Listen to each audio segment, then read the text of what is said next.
Georgia's third president, Mikheil Saakashvili, addressed his supporters and called on them to gather on Rustaveli Avenue in the Georgian capital on October 4. As Saakashvili wrote on Facebook, October 4 is the last chance to save the country, which won't come again for a long time, if at all. I want to address my many supporters, friends. In the history of every country, there come moments when action is necessary, and immediately. Our history would have taken a different turn if the protesters had succumbed to the calls and left the square on April 9. On November 23, many advised me not to enter parliament, but I arrived at the right moment, just as Shevardnadze was about to declare parliament legitimate, and forced him to interrupt his speech. Those who call on us to postpone and prolong the struggle ignore the fact that after October 4, even these last free channels will be closed. They are keeping them open until the 4th for the purpose of promoting the elections. Free universities will be destroyed because they don't follow the brainwashing plot. More people will be arrested, and the rest will be thrown out. If all this happens, universal hopelessness will reign, and the West will finally give up on us. Therefore, October 4 is the last chance to save the country, which won't happen for a long time, if it ever happens. Therefore, I ask everyone to come and see it through. Freedom is either now or never. Saakashvili writes. Some groups in Georgia are reportedly planning provocations on October 4, but anyone considering such actions is warned they will face a severe response, Mikheil Saakashvili, head of Georgia's State Security Service, said in an interview with Amiti TV. Saakashvili noted that several groups are seriously discussing actions that could provoke public outrage.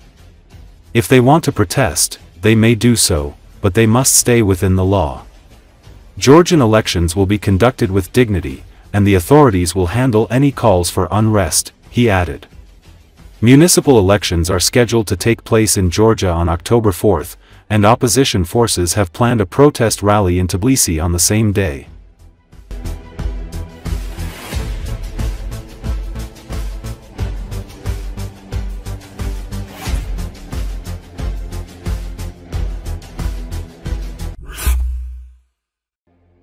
Europe is in the middle of a hybrid war waged by Russia, and the continent must arm itself, Danish Prime Minister Mette Frederiksen warned on Wednesday as she hosted a summit of European Union leaders in Copenhagen. According to Associated Press, the leaders pushed for stronger industry and defense, as they face the greatest security challenge since the end of the Second World War, Frederiksen said in her address. We have to be able to defend ourselves. And the purpose of the informal European Council later on today is actually to assure that we can achieve that. So we need to translate military needs into very concrete deliveries from you. Our ability to scale up production, she said. The summit comes after a spate of troubling drone incidents at Danish airports and military bases over the last week. Ahead of the meeting, a special radar system was set up at Copenhagen Airport to help keep watch. Unidentified drones forced the closure of the airfield a week ago, causing major disruptions. France, Germany, the Netherlands, Sweden and the UK also sent aircraft, ships and air defense systems to Denmark ahead of the summits. Ukraine's armed forces have dispatched a mission to the Nordic country for joint exercises, sharing its expertise on combating Russian drones. Russia is the focus of Wednesday's summit, where discussions are expected to center on how to prepare Europe to fend off Russian aggression by 2030, especially as the United States turns its focus on security concerns in Asia and elsewhere. Ukraine also tops the agenda, and Ukrainian President Volodymyr Zelenski is due to address the EU leaders by video link. Leaders and intelligence services believe that Russia could mount an assault elsewhere in Europe in 3 to 5 years, and that President Vladimir Putin is intent on testing NATO as doubts swirl about US President Donald Trump's commitment to the organization. On September 10, when several Russian drones breached Poland's airspace, NATO aircraft were scrambled to intercept and shoot down some of the devices. It was the first direct encounter between NATO and Moscow since Russia launched its war on Ukraine on February 24, 2022. The incident jolted leaders across Europe, raising questions about how prepared the alliance is against Russia. Days later, NATO jets escorted 3 Russian warplanes out of Estonia's airspace. The EU talks on Ukraine will focus on continued military and financial support for the conflict-ravaged country, as funds, weapons, and ammunition once provided by the United States dry up. A new proposal to use frozen Russian assets to help Ukraine will be discussed, as well as its prospects of joining the EU.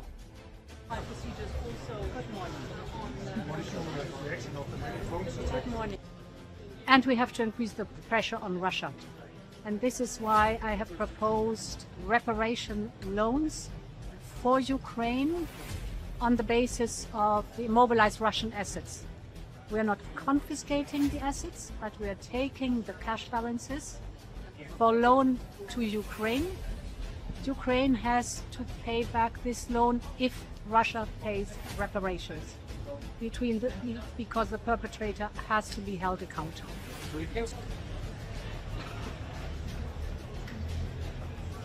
There's a growing consensus among us that it's not only the European taxpayers that should pay for the support to Ukraine, but that Russia has to be held accountable.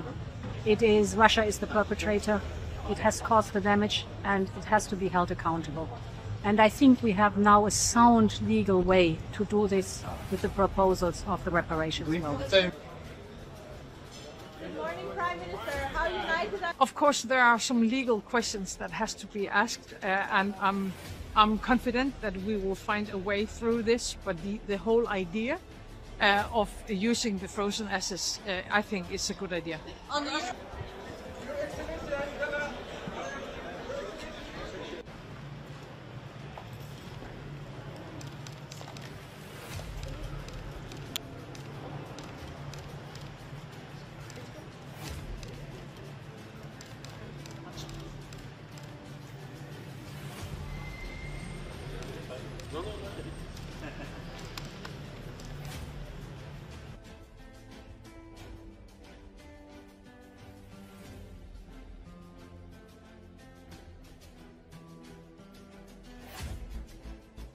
I am very happy to see that the defense industry is so well represented here today. With the war going on in Europe, we face, and I know that everybody knows that now, we face the greatest security challenge since the end of the Second World War, hybrid warfare and violations of NATO's airspace.